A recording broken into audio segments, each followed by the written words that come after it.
So, where are we now? I always prefer the lighting from this side, fellas. Come this way, this is my good side. Thank you.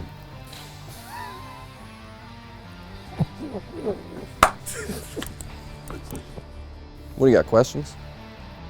All right. And act.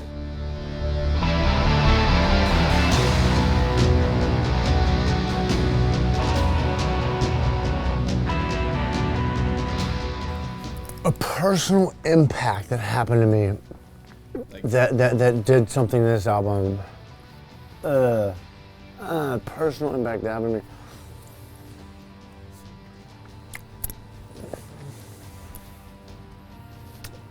to me.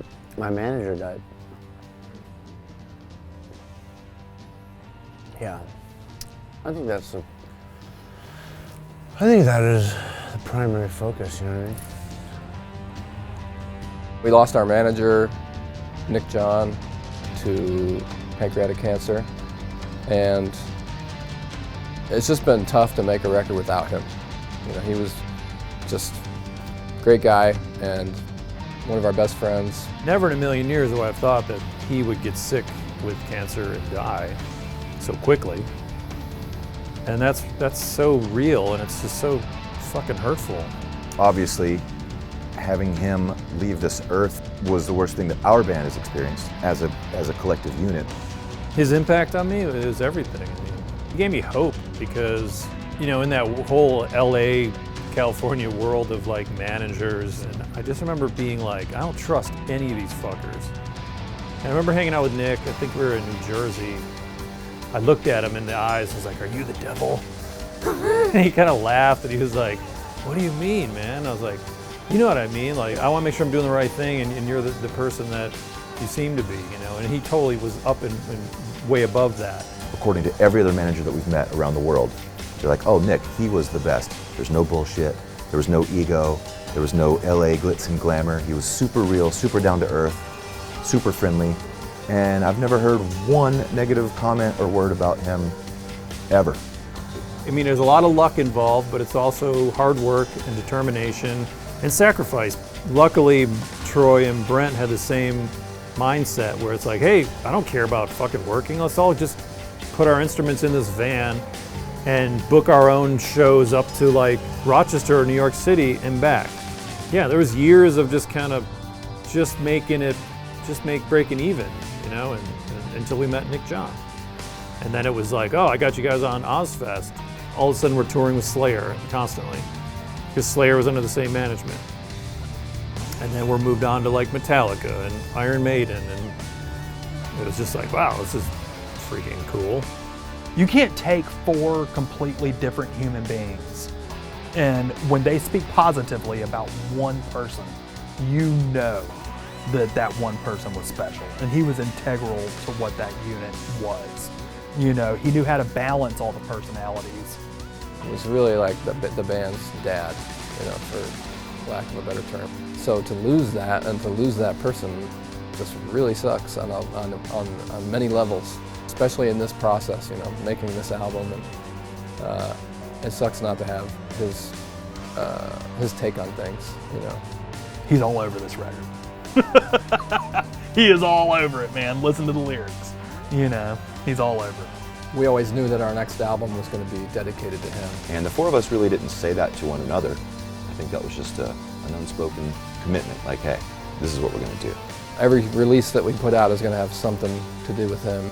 What he did for us, what he meant for us as individuals and as a band, that will get channeled. I could go on and on about Nick John. The guy was just the coolest friend of mine that I miss every day. Miss you, Nick.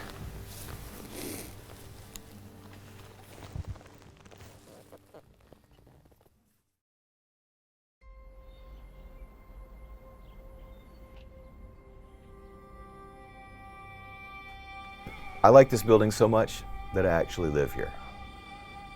Another beautiful day. I like to start my day by cleaning up the messes that I've created. Let's check the weather.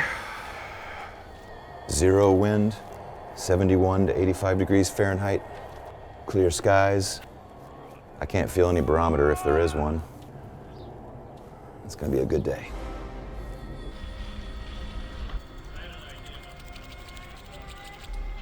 I cannot wait to get running water.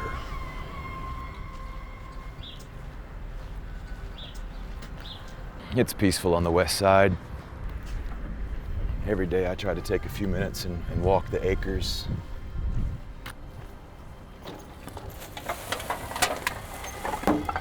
Lots of trash equals lots of treasure. Moments of gratitude. That's basically how I stay grounded.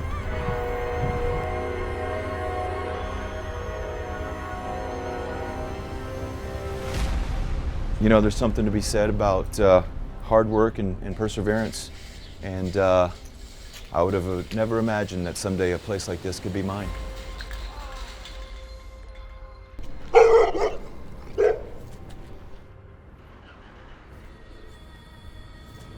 This is my home, my land, my kingdom. Who's ready for lunch?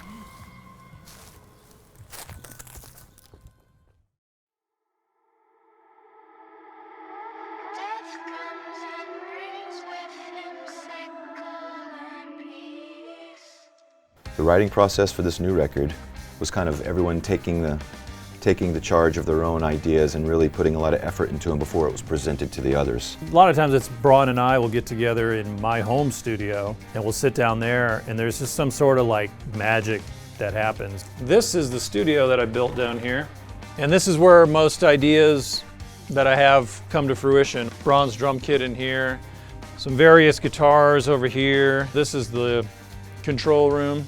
Oh, hey guys, it's you again. It's my space where I can just come down and close the doors and get into my zone when I need to write, track something, put an idea down into the computer, and that's kind of where a song is born. And then we bring it to each other and we start saying, hey, do you like this? Cool. What do you think of these two together? And then you got 3 other guys that opinions are just as valid as yours, and maybe they don't like something that you love, and so there will be some compromises. If you're making a living doing music, you can't think that your idea is the best idea. Which also leads to some great things, you know, when you're in a band, you don't have to shoulder all the responsibility of making the music, you know. Let's try it.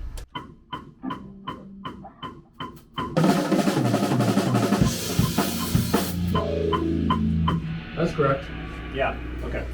I was You got mesmerized by my drum fill. I did. I was like, wow, dude. Wow, I've never how's he seen do that it? before.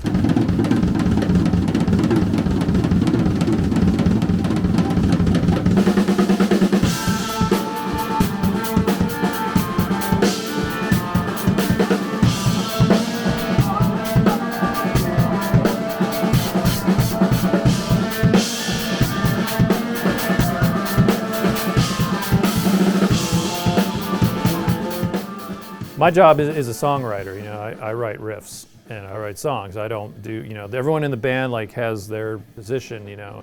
Most importantly, if the initial idea feels good and you have a mental or audio vision of where it can go and what it could be, then you keep working on it.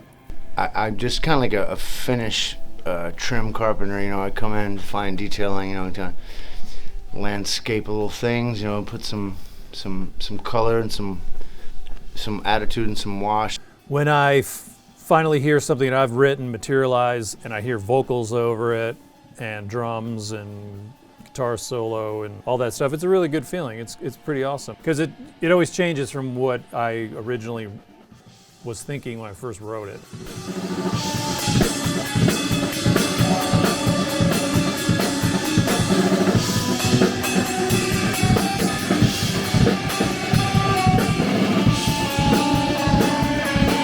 Everyone's still on fire with wanting to write and create, and no one's at a standstill, and there's no writer's block, there's no drought of music, and there's no shortage of material that we're coming up with. We started back probably last November, October, November, and just started kind of pulling out ideas and riffs and stuff like that and throwing them together. That sounds cool. Why'd you go read that? You like it?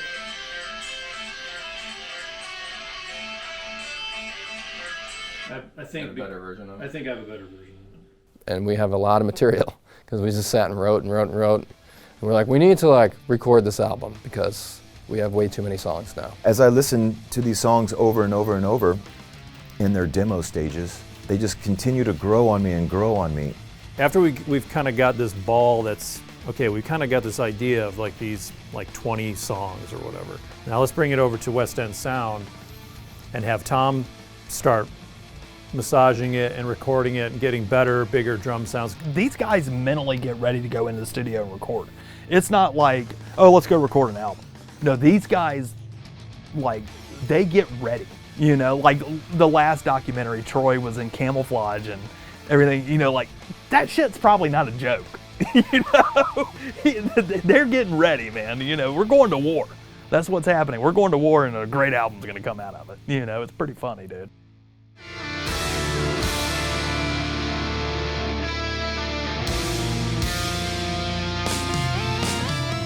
I feel like tragedy and loss are really good motivators for good art in general. When I sit and listen to like just the demos, you know, I kind of can feel this one more than I have in the past. Even the last record, which the last record I thought was very, you know, kind of emotionally driven. This one is like, for me anyways, it's like 10 times that. 4 years ago, 4.5 years ago, when we started writing Emperor of Sand, all four of us were going through immediate family cancer battles, and it was wrecking our worlds mentally and physically, and a giant question mark of unknown. Am I going to be a single person? Am I going to be a widowed father? Am I going to be in the band? Is Bill going to make it? Is Brent going to be okay? Like, it was a very confusing time. You know, when I was listening to Emperor of Sand, it always reminds me of when my mom was dying of brain cancer. It just hits home, and it still does. 4 years later, looking back, we put the record out, we made a big statement with it, and we toured the world for nearly 3 years on it. Like, whew, that's over with. You know, can we have a knee-jerk reaction and do something a little bit the opposite? You know, get into more of a traditional, fun rock and roll album, and there's just no way that we could avoid how we all truly feel and, you know, write about lollipops, bubblegum, and roller coasters. It's not going to happen.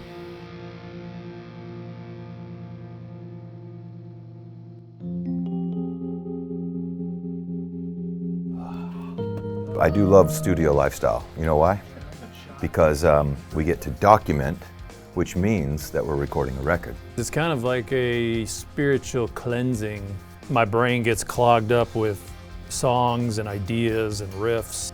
The hope is when you're done, like you've purged some kind of something. I don't know.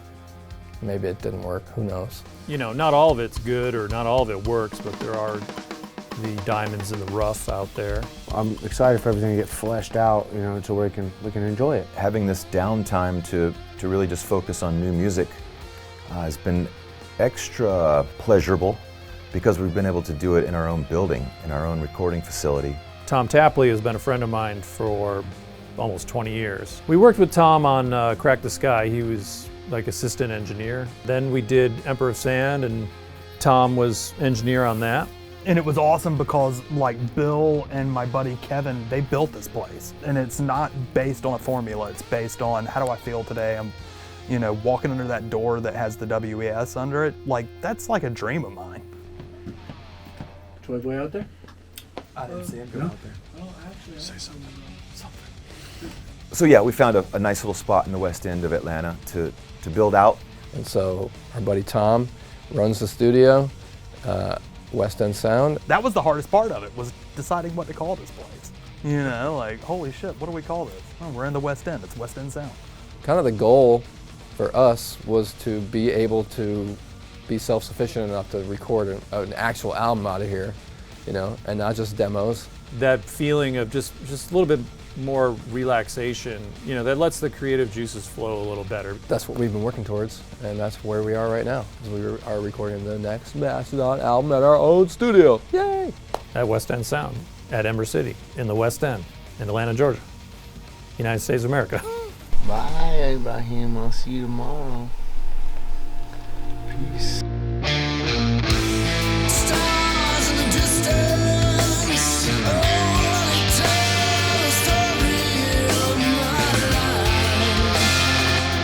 I used to run a lot, like every single day, but haven't really had it in me lately, so I'm kind of down. I'm depressed. I don't know what's going on. I think this COVID shit's getting to me. We were coming down here and to the studio and working on demos, and we haven't had the opportunity to take that kind of time, you know, and now we do. So we're doing it, we're using it, you know. We were supposed to tour this past summer. Wasn't a lot of work, but it was enough to, you know, we'll work for a little bit, make some money and put it in the bank and live on it while we're doing the record. But we weren't able to do that due to COVID. I think the whole world is starting to share the same idea that not only is this a bizarre year and that it only happens once every 100 or plus years, we've just been littered with chaos and division and sickness that I think most of the world is ready for 2020 to be over. I know that our industry is going to be like one of the last that comes back, and that part is a little bit scary because I don't know when, we still don't know when we're going to be able to go out and do what we normally do, and that's how I put food on the floor for the filthy animals that live in my house, is by playing live music, you know, and we don't know when that's going to come back. So what we can do is come down here and make an album. One reason I hope it's known as the COVID album is because it's going to be so fucking sick. When things got shut down in March, you know, for the first time in about 20 years for me anyways, I didn't think about Mastodon for almost like 3 months, I think. Because you always have like this tour coming up or there's something to get ready for, and then you're writing in the middle of all that stopped, and it was like, okay, do something else.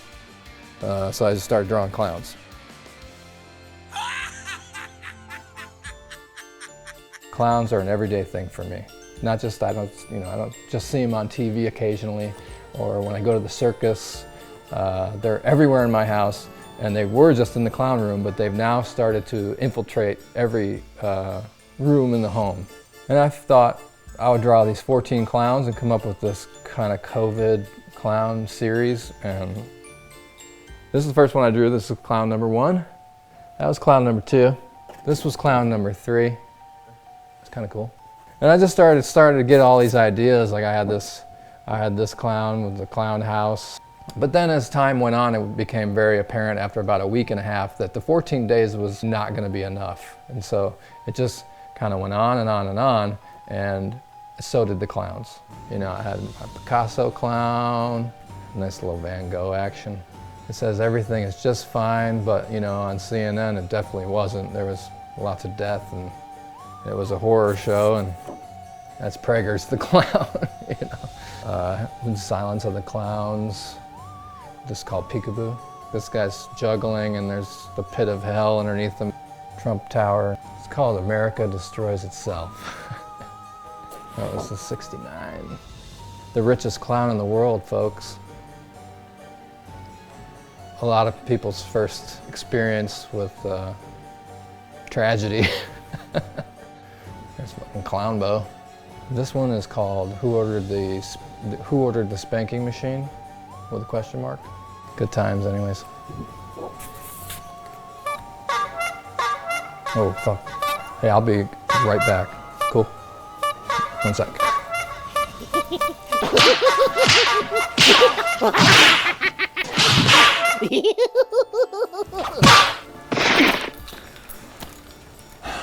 Okay, sorry about that. All right, where were we? This is like one of those meta as fuck designs I did, where it's a clown catching a clownfish. That's how I spent my pandemic, and I hope you enjoyed my clowns.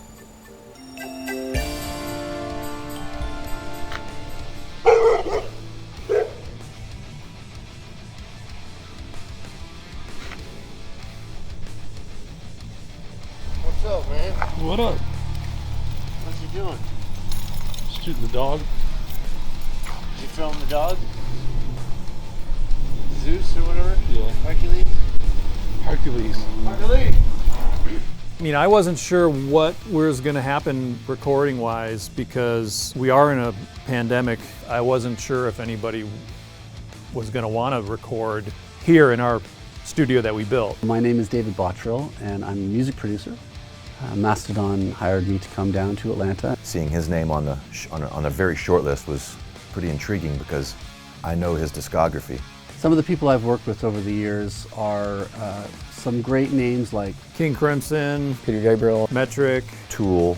Smashing Pumpkins. So we're like, man, if he's done all those bands, he's definitely gonna know what to do with us. So after speaking with him, we just had a good vibe with him. He seems like the right guy. I tend to be known for a lot of the rock work that I did, but when I started early on, it was in a studio called Grant Avenue Studios in Hamilton. And one of my first sessions that I was an assistant in T-Boy on was Bryan Eno's ambient series of records, and Harold Budd and John Hassel. So I came at it from a sort of unorthodox standpoint of recording and production, and then moved on to working with Peter Gabriel and got a lot of experience in recording and producing music that was non-Western, non-conventional. You know, some of his ideas are just kind of from that place, which is cool. And it's the cool thing to bring in, I think, and makes sense for this batch of songs. And for a band like Mastodon, we need to be able to all reference the same amount of tunes and ideas with whoever our fifth member is, which is, we refer to anyone producing our record as a fifth member. They're in there to balance us out, pull from our strengths, recognize our weaknesses, and so forth. I think they wanted to push themselves forward creatively. Hopefully in hiring me to work with them, that it would bring my sensibility of sound that's not really so rooted in any one genre particularly, and I can bring a color palette from different things.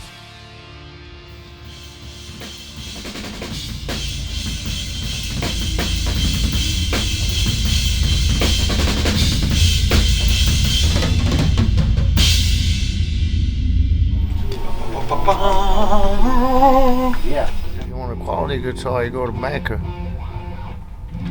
Banker Instruments. What you do? Handcrafted. One of the many exciting things about recording is the tone you're going to go for and hopefully get. Either depending on if he does something really awesome, I'll probably keep it and learn how to play it, or I'll probably do what he did.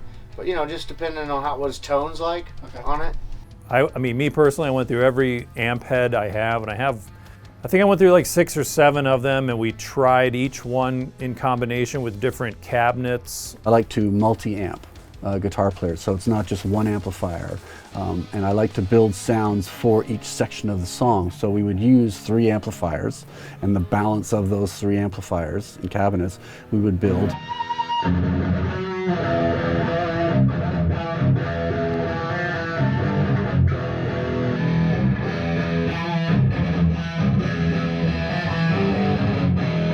That Marshall sounds great on that Friedman, for sure. We making notes of this? Yeah. Okay, so the Marshall and the Friedman. The Marshall and the Friedman sound great. really nice. Yeah. The Friedman was harsher. Yeah. You know. The mid-range sounds more complimentary. Yes, I feel like. I agree. I have this like foot switch that can connect 4 cabinets to one head. So we go through and step on each pedal and activate each cabinet individually with microphones to root out which cabinet sounds the best.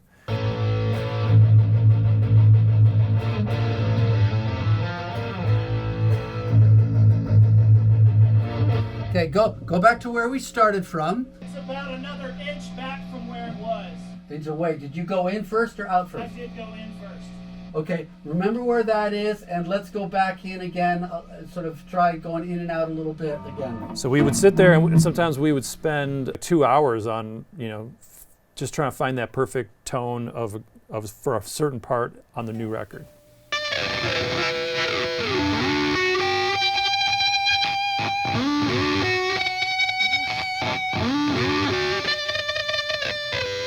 With Brent, he's got we did the same thing, 3 different amplifiers for him, 2 others for a more cleaner sound for him as well, and then, you just kind of let him fly.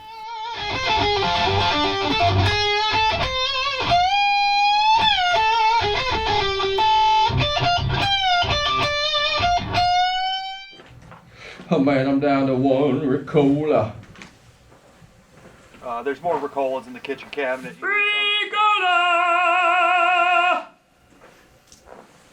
No, I'm good. I don't even need them. I just like sucking on something. I got one of them oral fixations, Tom. I experiment with I pretty much just bring all my drums down to the studio, and we just throw them all up and see which ones sound the best. It's really just a taste thing, you know? You just kind of, you know it when you hear it, basically.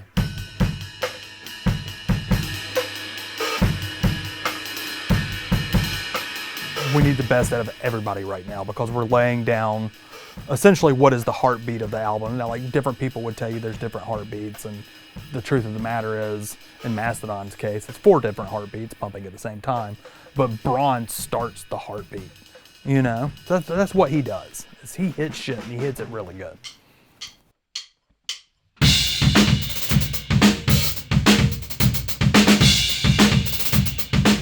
You could be here for months, you know what I mean? Like putting coated heads or pinstripes or, you know, these 2-ply heads with the fancy oil in between them. It comes down to, I guess, experience and knowing what sounds good on your drums. But with this album, you know, it's like there's some bangers, some fast ones, so you know the snare that's going to be appropriate for that. You know, it's maybe a tighter, higher, a drum that sounds better, tightened up, and it's going to cut through.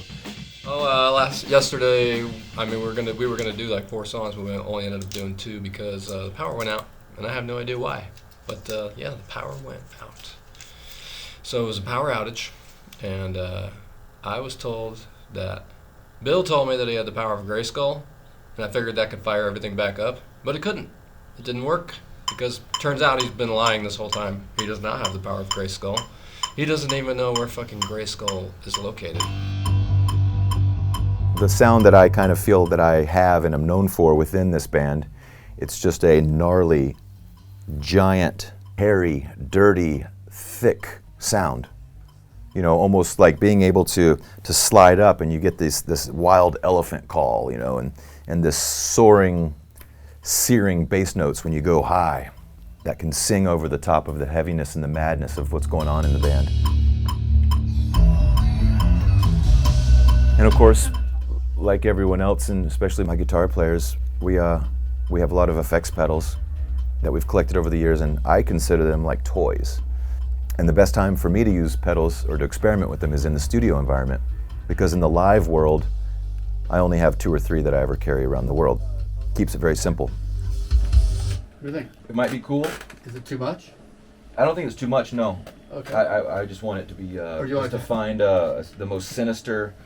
Do you want to have a little bit more drive to it? Maybe. Like a little bit more. Yeah, I mean, I'm gonna go nuts here. Yeah.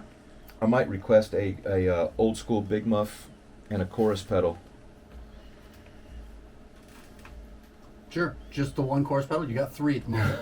The bass guitar tone in a Mastodon song needs to be present and felt more than it's heard, if that makes sense, because there's lots going on and I really need to dial in and sometimes dial back with what's the best role for the bass guitar in each Mastodon song. There's less movement around with the bass just because it always needs to hold the foundation of the song down in the lower frequencies. So there weren't too many tonal characteristic changes, but there were some. It's really trial and error. You put everything up that you have and take the time to make sure that it's the best sound that we can get with what we have, which is professional gear. He's always extremely prepared, and he'll knock his drum tracks out in just a matter of days, which is very impressive to witness. Drum tracks for me usually is about 3-4 days worth of playing. Bryan just started playing the drums, but for a beginner, he sounds pretty good. You know what I mean? The first day was like 4 songs. And so that was a lot of playing because I do each song like somewhere in the neighborhood of like 10 to 12 times. So that's playing like, you know, you do the math. So it's a long day and a lot of playing drums. With these particular songs, I've been playing them for a while, so I know my way around, and I know the things that I really want to get in there as far as like fills and things and transitions, but I'm also open to whatever suggestions come from the producer. There are a few songs, maybe 1 or 2 on a record that are kind of for more general consumption, and I don't want to dumb things down at all. Utilitarian. Anyway, utilitarian. Door openers for people who want to get into Mastodon. Yeah. Do you know what I mean? They get scared by the drums. Who get just that it's Well, they're- I'm just asking just a little bit. I'm gonna dial back my ferocity. Thank you. Just Yeah, a no hair. problem. He seems to have really like honed in on what's best for the song and laid down some super tasteful drum tracks. I want to get all the big fills in there that I want to get in there, but I also want to make sure that the song moves the way it's supposed to move, and everything that's supposed to happen happens. One more drum track to do, and then I gotta write lyrics. That's the hardest part, the lyrics. The drumming's easy, it's fun. Now it's on to bass and guitars. So where that goes, I do not know. We're tracking, so it's like this guy's gonna track, this guy's gonna track. I'm just waiting on my turn to track. 1, 2, 3, 4. 1, 2, 3, 4.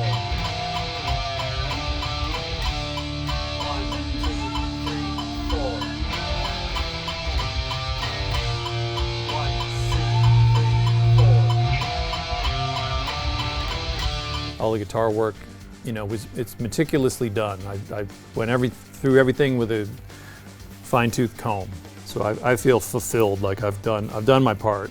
Bill comes in ready to go. He has his ideas, and then he's willing to listen, whether it's to David, producer, or if I have something to say, he's willing to listen because he wants his guitar parts to be the best they can be.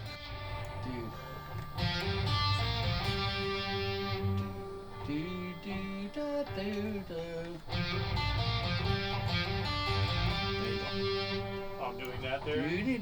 Yeah.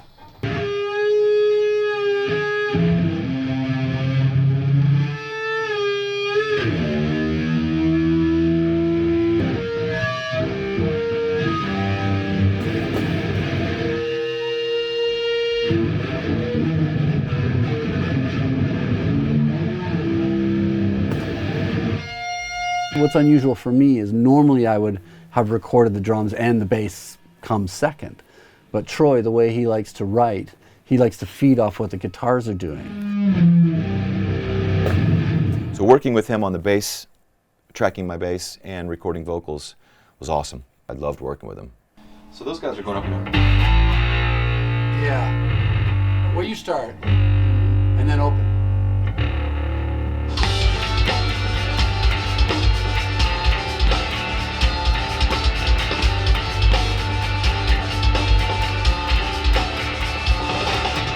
So that was more unique for me. I don't normally do that, but I was open to trying something different, and it worked fine. My issue with it sometimes is the tunings.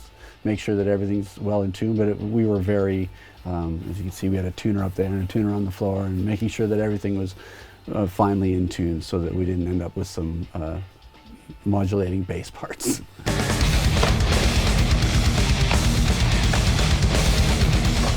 Oh, hi. Welcome to the back deck. I have a skate ramp out here. That's my son, Harrison. Let's go say hi. Hey, son. You do your homework? Kids. With Bill, he's a solid, straight on the beat player. He's really articulate in his note selection. The stuff that he's contributed to this record is the most well-rounded, timeless type songs that he's ever created in the 20 years that I've been with him. I typically write more of the heavier, faster, mathy, intricate, harmonizing guitar riff.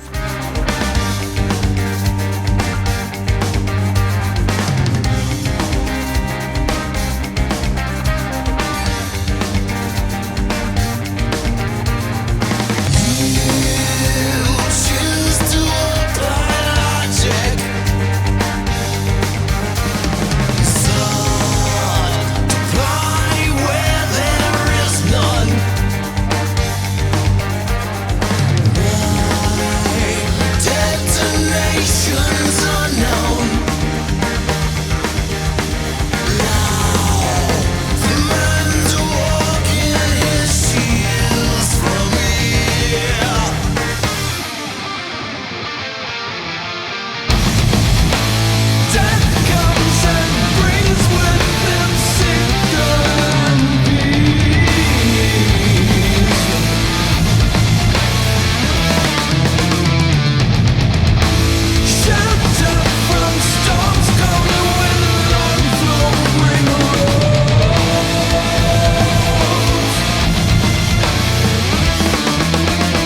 his riff ammunition, like, it's like supercharged. I don't know what's going on with Bill, but he's upped the ante on his awesome riff writing.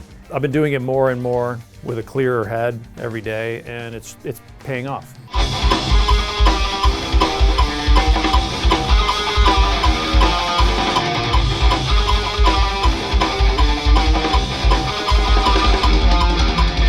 The tracks that Bill is fundamental in that it's a real construction. It's really strong foundationally. On this record, I wrote a couple mid-tempo ones. So we've kind of got Troy and Brent's stuff here, and me and Braun's kind of stuff in the middle.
So me and a couple partners of mine started something called Run Club.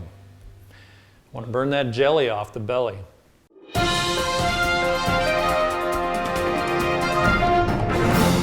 A local group of exercise enthusiasts have started taking jogging a little too seriously.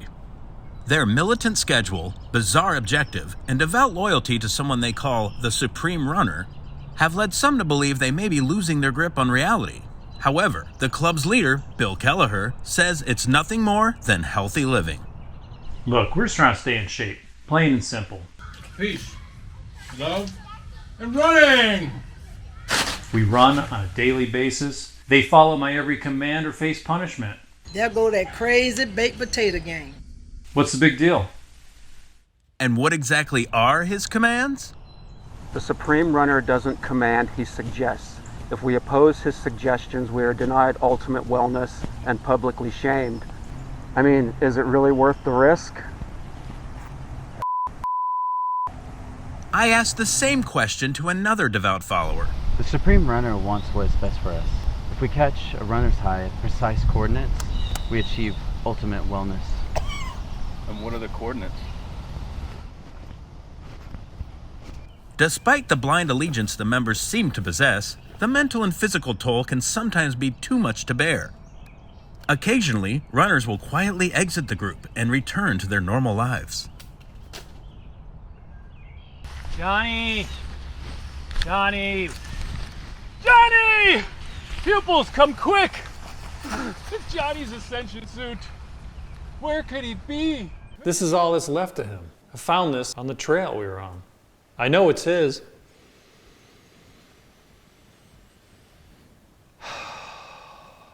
That's his scent.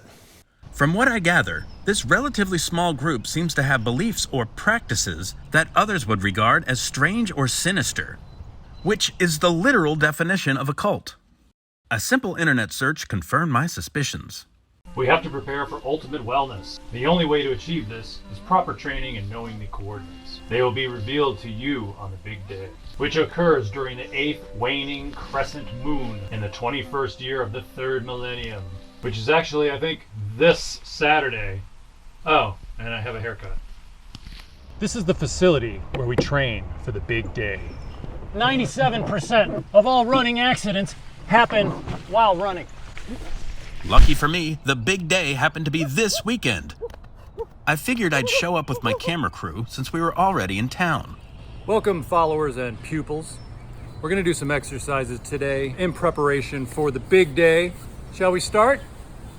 It turns out the coordinates for Ultimate Wellness conveniently intersect in Bill's very own backyard. Let's take a closer look at the big day.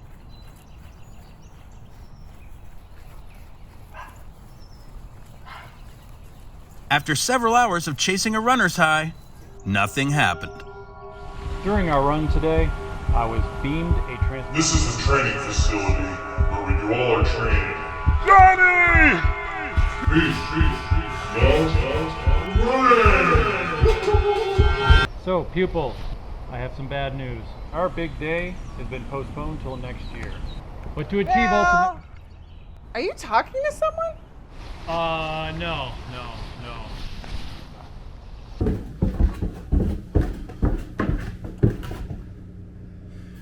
I've never had to carry my own amp ever.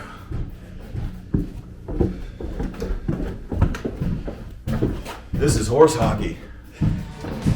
Troy wrote a few songs for this record, which is new. Oh man, working with Troy is fantastic just because he's a wonderful human being. He's somebody that obviously cares about what he does, but every record Troy gets so good. Woo! I was like, I need to get these ideas down. I'm a very slow writer, but I can see where these songs can go. And I think they can be very unique and very cool. So I came down and we spent a few days working on my ideas and really hashing them out into something presentable.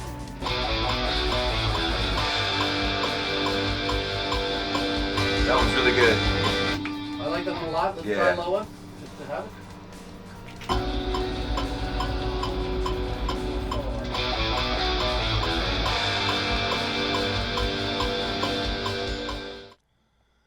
Thousand lights. So sorry, man. 1 second. I just ate a handful of almonds. They're in my throat. I had a tune that is now called Had It All that was written on an acoustic while we were doing a European tour. But he did a great job writing all that. Yeah, he basically wrote it from start to finish. During the tireless fight, death in slow motion. I'm growing tired of the same echoes in your past. The light will guide you along. I can position your way. You're gonna make it. You have it all. And when they all heard it, you know, the idea of too sappy or going into the territory of a power ballad, if you will, never crossed anyone's mind. They just heard it and said, "Wow, that's unique and that's dark. Let's keep working on that." I had suggested to Troy that what might be nice is a French horn part, obviously not a normal instrument for what this band is known for. Amongst the several super special and talented people we were able to collaborate with and have as special guests on this record, one of them was my mother. And Troy said, "Hey, my mom plays French horn." I said, "Great." You still into laying down some big French horn notes up in the song? Yeah, cool. Absolutely. And I was just thinking, probably just pick out a handful of notes that she bellows out. Yeah. And we just allow you to cool. to go from there. We took it through just really simply, step by step. Let's play this passage and then we'll play the next passage. And she was a trooper. She did a great job. Okay, this is it. This is it, or we're stopping. Okay, go.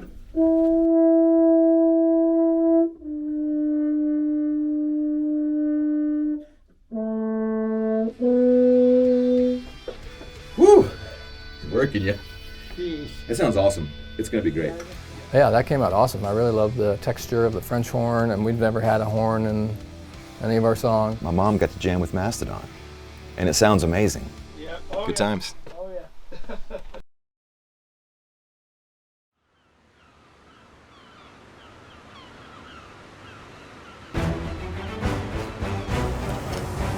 Not a bad day out here. I'm out here following my dreams to become a successful contestant on the Alaskan crab boat fishing show. My rigorous training over the years, you know, I wake up before or after sunrise every day. I run nearly 1/4 mile every day. I haven't had a carbohydrate in 2 or 3 years. Between you and I in the captain's lounge, apparently got a couple land lizards interested in me. I figure the longer I'm out here, he'll notice me. He's a tall drink of water, and I bet he's really good with his pinchers. I would love to catch his crabs. God damn it, this motherfucking cigarette sitting out here waiting for this man going out. I'll sit here as long as I need to. Oh my God, I think he's looking at me. You know, I guess they've noticed my work ethic, and so I must be doing something right. Let the good times roll. Cheers. Johnson. This looks like a great place to get started. Let's drop the deuce and set the anchor.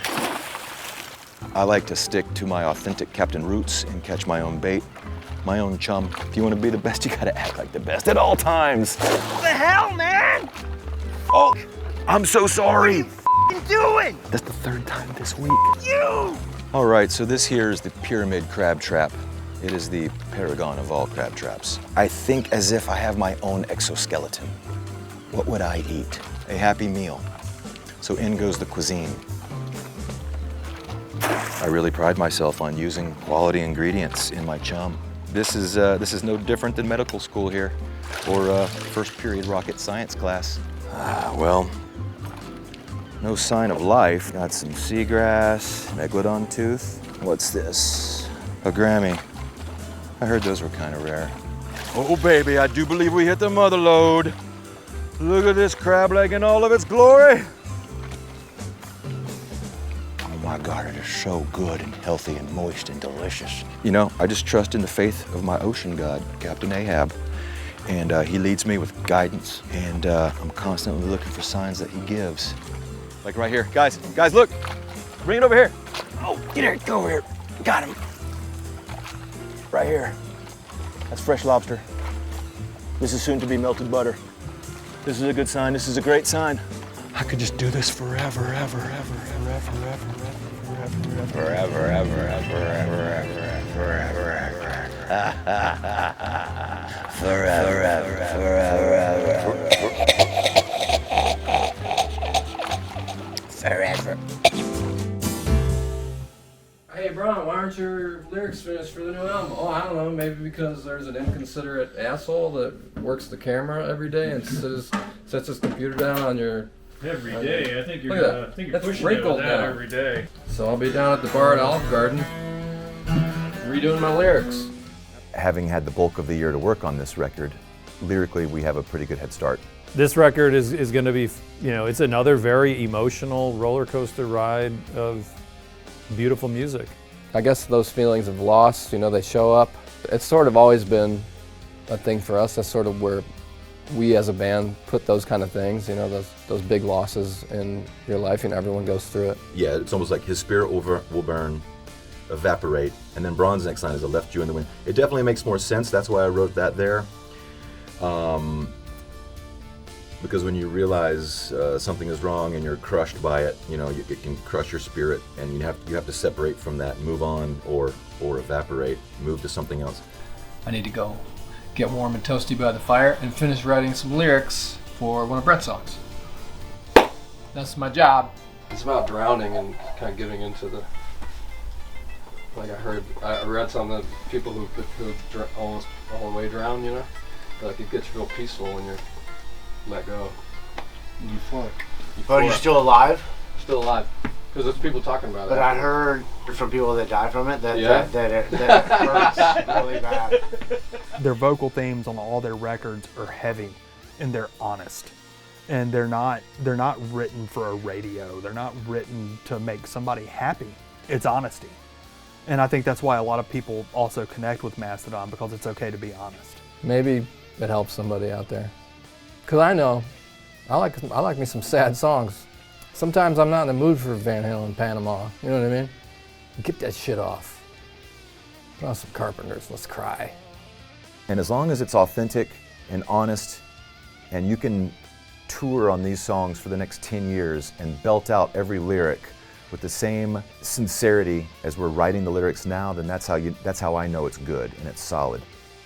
They do a really good job of artistically capturing the duality of humans and the human experience. Oh, no, man. Oh, Lord. The loons. Oh, look.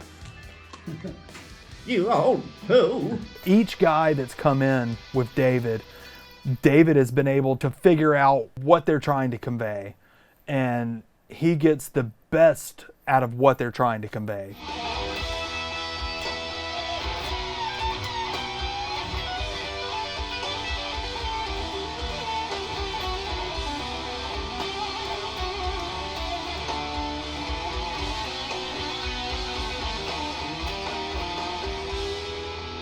Working with David so far has been awesome. He's very meticulous. David is a mastermind. He knows music, and he has all the terms for it. And help me and Tom communicate better sometimes. Do we want to comp it now or move on? He wants to know if you want to comp it now. Oh, I don't mind. Whichever. If you feel like playing. I don't even know what comp it now means. Like honestly, I've Well, been we just gotta saying play that it for and years. And things I back don't for know, man. Do you guys? I'd rather if you're here ready to play. You're ready to play. Yeah, I want to play. Yeah. Because he speaks the lingo, so to speak, with the Pro Tool lingo, which is like a language on its own, And he's very attentive to detail. Do it again. Man, he has this notebook, like a graph paper notebook. When you open it up, it has like every song and every little square in the graph has a little shade or a note next to it. And it's literally like every bar of every song. He's got like his own kind of language going on in there. Yeah, that's great. I really appreciate that. He's just really taking the time to make absolutely 100% sure that everything gets done right, everything sounds amazing. And if I could say one thing about what a good producer does, and what David did a lot of, is he'll make a handful of small suggestions that yield these big results. You know what might be cool? What's that? Just a thought. On the prevail line, the prevail, and if you had another little answer there, just one little moment there that came after the prevail. I don't know. Let's go there.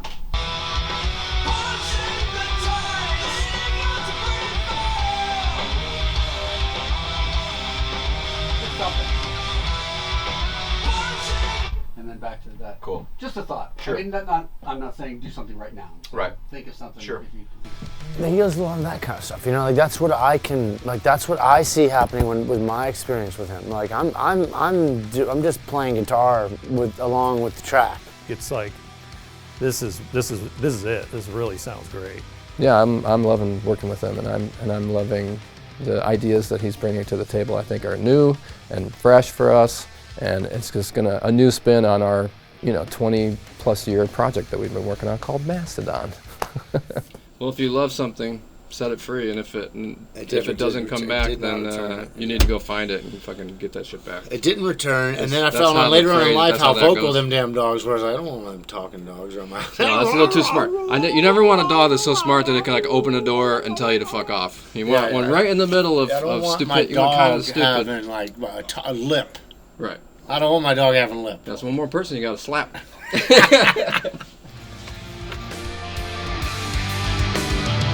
So I'm gonna cut it up a little bit, and we'll go. Let's go another one, but definitely remember that first one. I like that one too, David. Okay. Kids at home are gonna love it. I think that's the most inspiring thing to me is just still trying to perfect what it is that I do for a living, because I don't feel like I've ever perfected it. Cool. I like it. Hope you guys like it too. I like dogs a lot, I like cars a lot, I like motorcycles. I like combustion. I like trains. I like justice. I like to be a guiding force to lost souls, and I like to, because I've been there. I like to do a lot of shit that is, I like to help people, That's what I mainly like to do. I like to give away my money because I don't need it. I like to I like to give things to people that do need things. I don't need shit. I got too much shit. Ooh!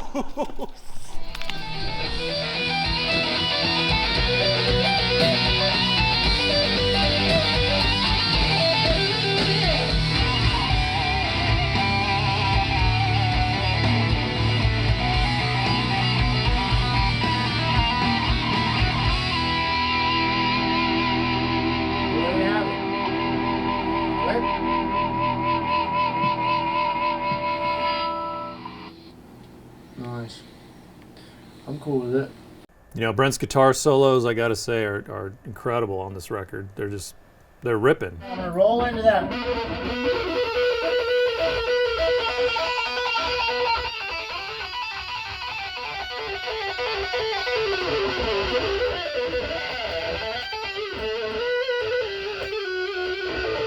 For me, he plays like nobody I've ever heard, especially in a heavy band. He once said, when we were working, well, I'm just a country guitar player in a heavy metal band. And that's kind of true. But there's more than just that. The composition of how he works his solos, or the composition of how he writes his music, I've never seen anything quite like it.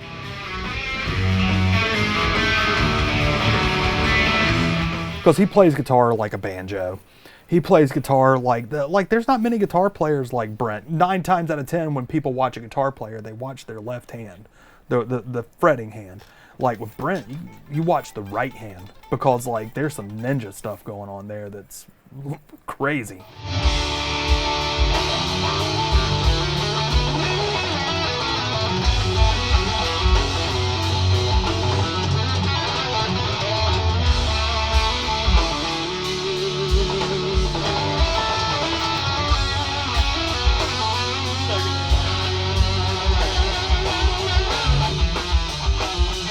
That was a nice little riff there from the second half. Yeah, that's what I was trying to do the whole entire time, was get that one little thing of... That was really cool. That was 14, right? That ode to the Alice in Chains boys. Snuck it in, dude. I saw it happen. Yeah.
Exclusively like wrote all the parts for and arranged and put together that are really awesome.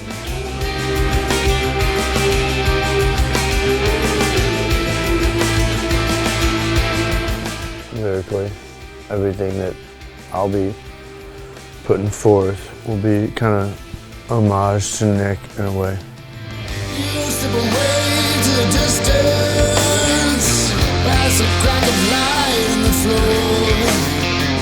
I hear the sound of mischief. There's a power sing like shines for more. On page you and fools go, and I don't know you anymore. I deserve nothing. I find like a mountain of pain on the floor. I don't know. Let's take a break. I gotta take a break.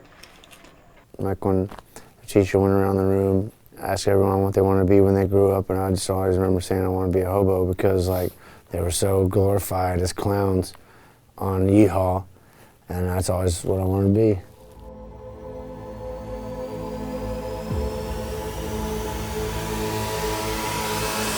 In the desolate urban wasteland on the west side of Atlanta, we found the most stunning creature. He shuffles through the debris, armed with only a dime store guitar, crooning for even the most minute of compensation. This is the West End busker, the ramblin', jamblin', dirty behinds.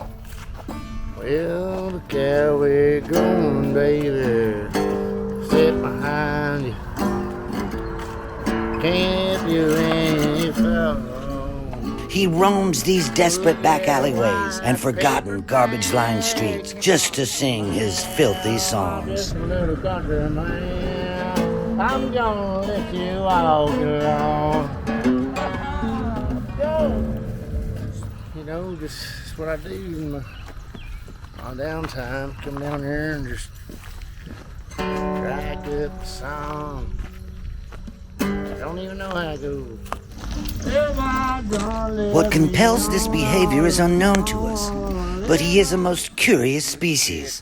At times, majestic and grand, occasionally mysterious and incomprehensible. At first I thought they were coming to see a Mora train go by real fast. I was out here just every day. He said, "Why the train go down? Oh, God's darn, boy, better get on." You know what I'm saying? Get on. I said, "Oh, boy, Marty, what about the train?" And people. One thing we know for certain, he loves trains. Here it comes the Mora train. You see how it's moving. The baby is slow. I can't hear my thoughts going through my goddamn brain. These intimate connections produce extraordinary results. He even takes requests.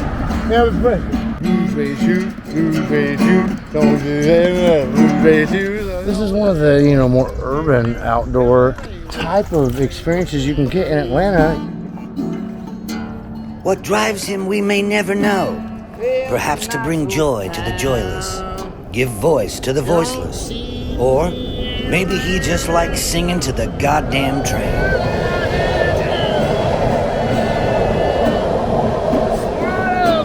This is the West End busker, ramblin', jamblin', dirty, filthy behinds. I feel like we're on the cusp of a very, very, very special album. I think we're confirmed that we got a double album on our hands. It wasn't a double album at the beginning, but it's now a double album. Do we want to put out an album that's an hour and a half long? Is that smart? No. No. I mean, it was like, how long is it? It just felt like a daunting idea to intentionally do a double record. But I found myself at home listening to the whole thing all the way through, start to finish. I didn't get bored. And after a while, it became clear that none of these songs should be cut. I guess this is for those people that are there for the long haul and can hang, smoke a doobie, lay back, press play, and we'll do the rest, baby.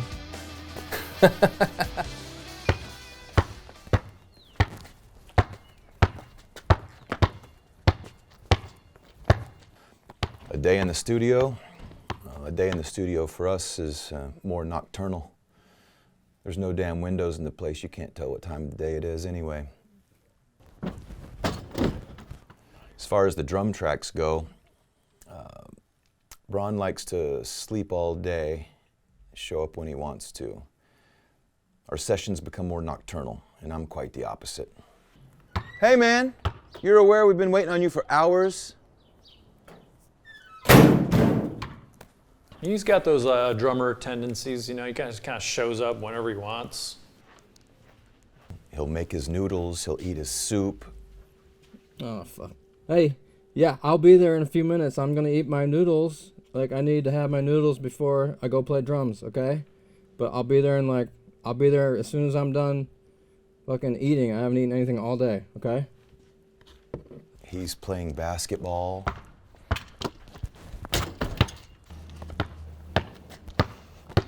Swoosh! He wears the robe all day. It might be 7 p.m. before he puts a stick in his hand. Oh my God, Jesus. Hey, I'll be in there in a minute. I'm washing my hands. There's a fucking pandemic, hello? The news said wash your hands every 30 seconds. So we're in the studio, and you know, he's got his headphones on, he's sitting behind the drum set, and then like, I turn my head and poof, he's gone. He's just not even there anymore.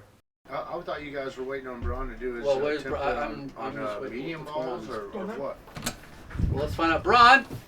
Bryan, nail up! Bryan! Dude. The fuck is he? Like, seriously. I never shows up how to play a couple of his drum tracks for him. You know, redo them, of course, but I show him how, you know, the direction to go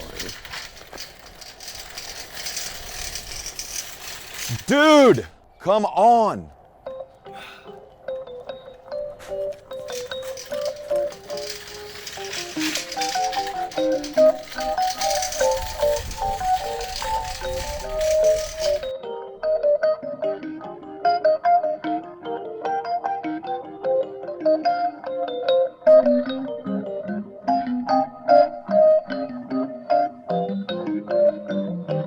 As these songs on this new record were growing, we started hearing an organ piece here on this part and some piano here, some synth here.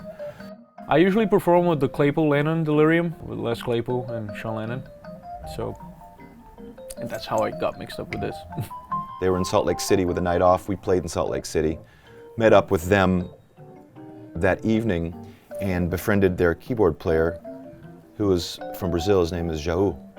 And he moved to the States quite a while back and has dedicated his life to keys and organ and piano and synth.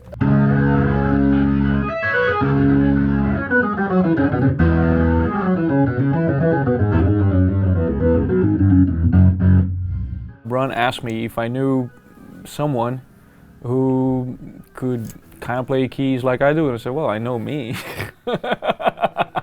This is our guy if we ever need any layers of those sounds whatsoever. At first I was like, what the fuck does Mastodon need keys for, you know?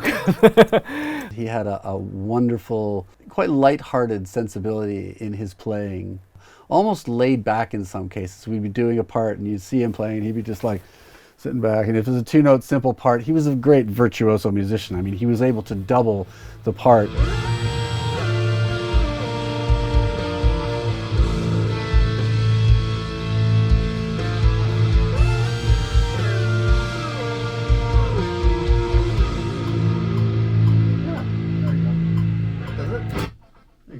Like, I like having the Rhodes, I like having the B3, which is pretty much all I need. You guys have the Mellotron too.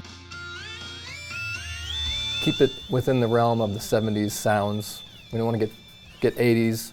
Keep it in the 70s. Early 70s, mid 70s. With that kind of gnarly, deep purple organ that's kind of underneath. When you put it underneath sort of the heavy guitars, it just makes it even more crunchy. Sounds cool. That area is better for me because it sits down in there, supports underneath, but the solo sits over top of it. And then we ran through the songs, and David told me, yeah, I think this is cool, I think this sucks, I think this is all right. So we went back and forth with that.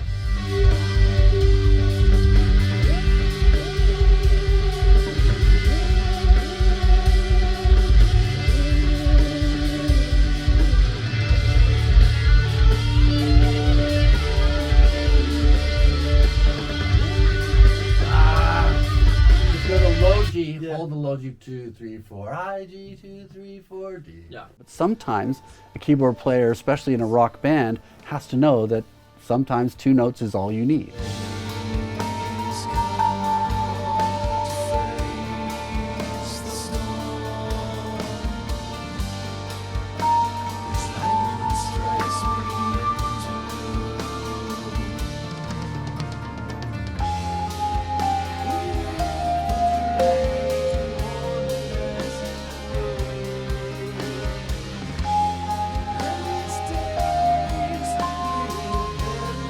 I feel like if you use it sparsely, you know, and drop it in here and there, it's just makes for a cool effect and makes for a varied sounding album, you know. It worked out that every song has keys in it, and you guys are either gonna hate me for it or it's gonna be cool. I think it's gonna be cool. I hope it's gonna be cool.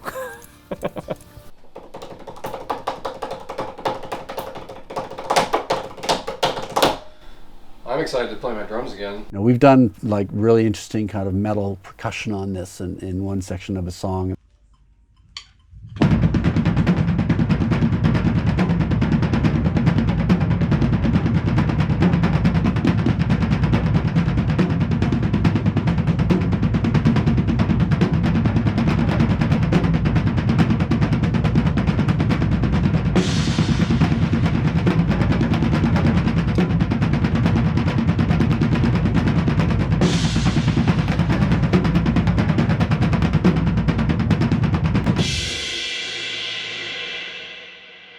My name's Dave Whitty. I drum for Municipal Waste. I met Bill and Braun years ago in the early 90s in Rochester when my old band, Human Remains, played our first out-of-town show, and we've been friends ever since. And in the heavy world of music, everyone knows who Dave Whitty is. He's been in loads of legendary bands, still is to this day. It was cool to be able to have Dave come down and do some percussion. We just did a bunch of tracks of sort of this tribal sounding drumming going over one of the songs that Troy wrote, Dagger. And then we traded on off and did a call and response thing.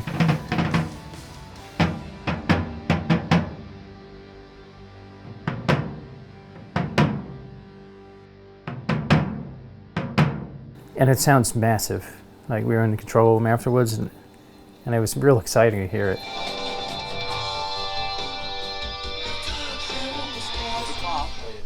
Thanks, Dave. Thank you, bro. That's Dave Whitty. He's the best.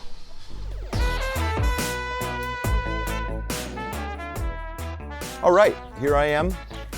It's nearly lunchtime. We've almost completed our new album. So I'm gonna do something nice for my bandmates.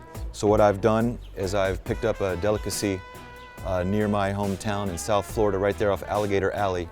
It's very rare and sought after. It's the squawks. Here we are. They've been on ice for 24 hours. A lot of people aren't familiar with this, but essentially it's when a squirrel falls in love with a fox, makes a baby, it's the squawks.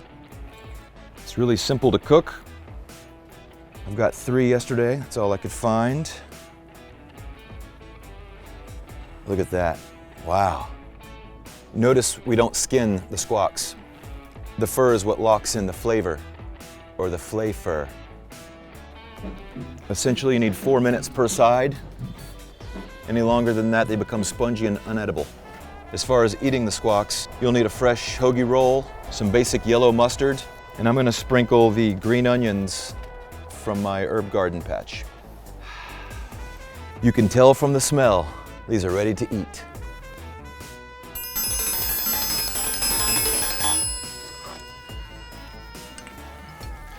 All right. This is a rare delicacy from my area of the woods, okay? Hope you guys have an appetite.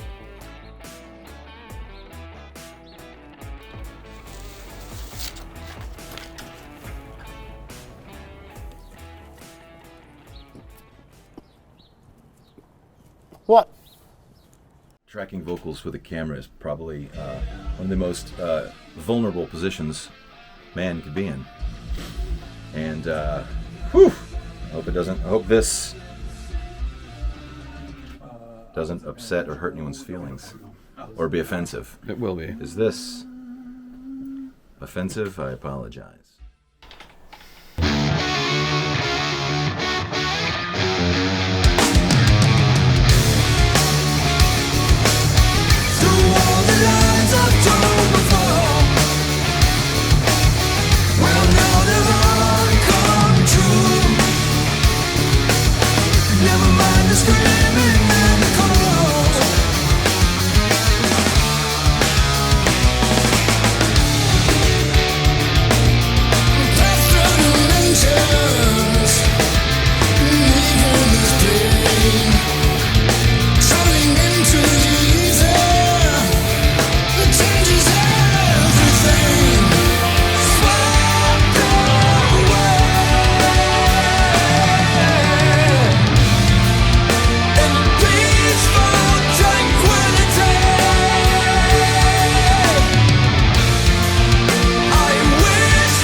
When I hear a popular catchphrase from one of my favorite fast food restaurants, I can't help but to blurt it out. The richest clown in the world! Although I've always liked clowns, I think over the last maybe 15 years, it's sort of ramped up a little bit. So I took to the streets.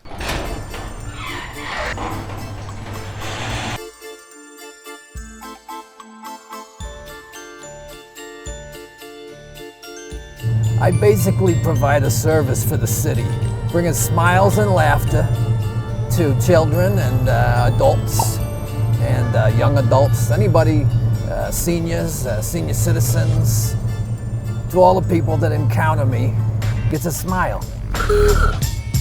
Sir, I'm just waiting for the bus. I don't want any trouble. Hey, how you doing today? Nice to see you again.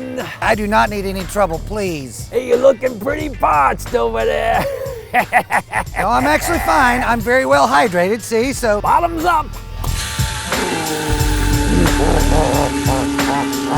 Another happy customer. Smile from ear to ear. I have no idea why he keeps targeting me. Now I have to go home and change. This is the 3rd time this week. My boss is gonna be pissed. I'm fucking freezing. Sometimes this feels a little bit like a thankless job. You make people smile from the street just by driving by and waving. You know, you go door to door. What thanks do I get? Zero, nothing, nada. How you doing?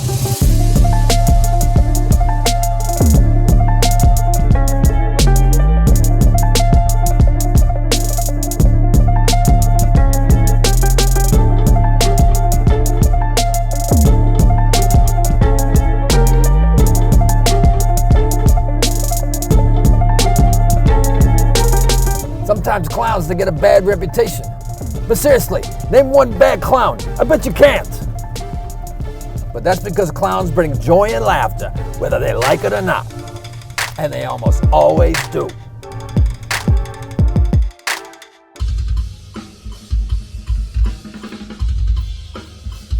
Bryan's always been like the visionary as far as a lot of the video, art. He's like the treatment writer of the band in a lot of ways.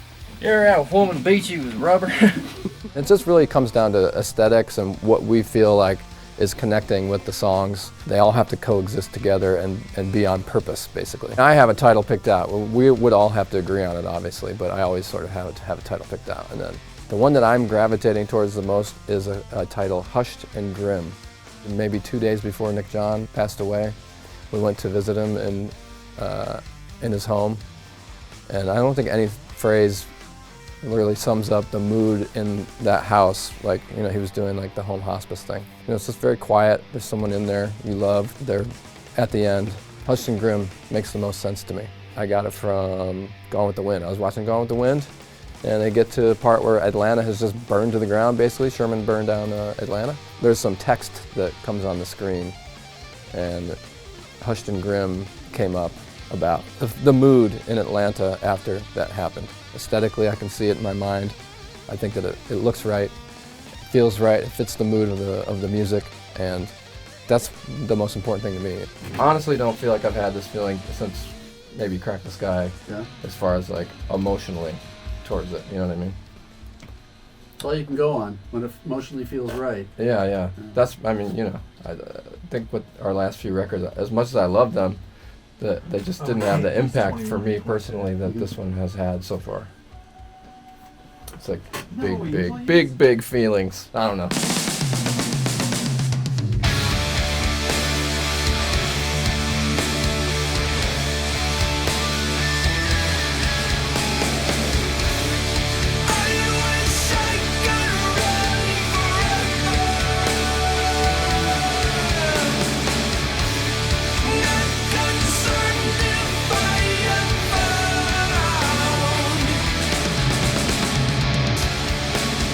As usual, the songs that Bryan brings in, they've got this melody that only he creates. You know, the guitar parts, the melody of the riffs, the arrangements. It's super epic. A lot of vocal harmonizing and singing. The second half of the song really reminds me of like a Pixies type song.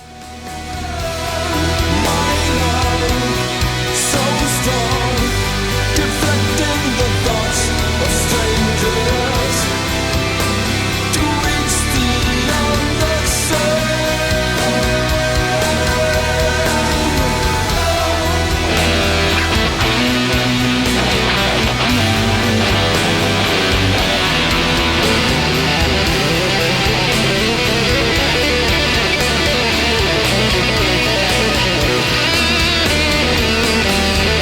Only in Braun style and fashion. They're super, super tasteful, and everything that he's contributed music-wise to this record, songwriting-wise, is awesome.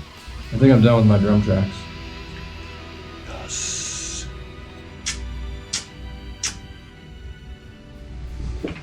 So last night we finished recording 2 albums worth of material. It was like the finality of it. We listened to all 15 songs, like rough mixed. I feel good about it, like overall. I know, like, you know, I have to be like, I remember having really good feelings, and I think everything sounds fantastic.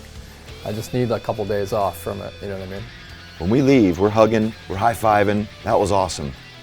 We need to love it, and we always have to love it. Once it's released to the world, that's when you have no control over it. I think most people are Mastodon fans are gonna love it, because they know us, that we don't put the same record out over and over and over. We're always evolving, changing our sound, trying new things, different sounds, different stuff, you know. And I've always said, yes, I want people to like it, and I hope people love it. But I don't expect any of that. I never have. The one thing that I always want Mastodon to maintain is that when you put it on, you can automatically go, that sounds like Mastodon. And I hope that the authenticity of what we do is evident to every listener, whether they like us or not. Brent killed it. I brought it back to life, he killed it again. And now it's back living again. Feels good, do it. It's kind of one of those hurry up and wait situations right now. Now we're done, now we have to like wait to mix it. I'm really itching to get back to Toronto with it, to mix it, to kind of bring it to its last resting place. I'm usually fine with all the mixes. Yep. Other than I'm always a guitar solo up guy. Sure. If you got my guitar solo up, I won't say a damn thing hardly what. No. All right. I'll bear that in mind. Just Except to turn it up. Yeah, right. yeah. Like the only message you're gonna give from me, like you already got it up, you gotta turn it up some more. It's so precious to you that you don't want to let anything slip through your fingers, you know. So you have those moments that you're looking for, that you know that they got recorded, and you just want everything has to be mixed perfectly, but you're not mixing it, you know, someone else is. So, bye Atlanta, bye Mastodon. Thank you very much for having me here. It's been a great experience, and we'll see you on the mix side. Well, love you, David. Take it easy. Love you too, Brent. Thank you very much. See you soon, man. We'll see you soon. And get everything on that thing. Tomorrow or Monday. Right on. Okay. I'll look forward to hearing it. All right. Awesome. Okay. See you Later, guys. man.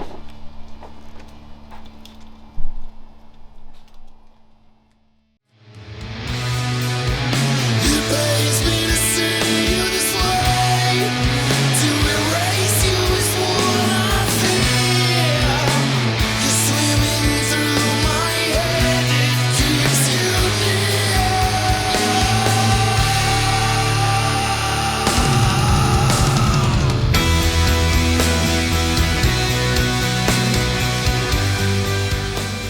When I listen back, it just seems like a marathon of a writing process, because all 4 of us were so heavily involved over the past year. So overall, everything was quite collaborative. But that's how this record and the writing process differed from anything we've ever done. And that probably stemmed from being the year 2020, when we were kind of isolated and alone more than we ever have been. I'm sure Bill already has 300 new riffs written in the amount of time that we've been doing this. And then Braun's already got something on top of that. And then Troy will be like, that's a good idea. We should do that, you know? The musical flame is still very much burning in all 4 of us. And it's very relieving to know that that flame of wanting to create and that burn, that passion has not been exhausted or extinguished. We all had the same passion for the same type of music, and that's why we're still here today. Now, I don't know if we've ever done it right yet, but like, you know, I mean, we've never gotten it right, but that's why we're still here too. And I want to go out and play the new record and keep it fresh and keep it real, you know, instead of living on the old songs. it also gives a ton of hope that, hey, we're not done at all. We have other songs that we didn't even tap into yet. If you can have this attitude and this passion and this burning flame that we want to continue, that gives me a lot of hope. It's just a great feeling, and it's all happening right now. So, you know, a lot has changed in the past 21 years. Our band actually just turned 21. You know, this is our 9th studio album together as the same 4 dudes, but, you know, we're not the same 4 dudes. Obviously, we've changed a lot. Bill, Brent, and Troy, I love you. You are my best friends in the whole world. I can't wait to spend the next 21 more years with you, living on a bus, smelling your farts in the night. We have each other, Mastodon. That'd be amazing if we could do this another 21 years. I'd be one happy, dead old motherfucker at that point, you know what I mean? Yo, I love you guys, especially Bill, especially Bryan, especially Troy. Catch that? Did you get that? Yeah, absolutely. Peace. I'm just trying to put on a happy face. Yeah. Personally, I'm fuming on the inside.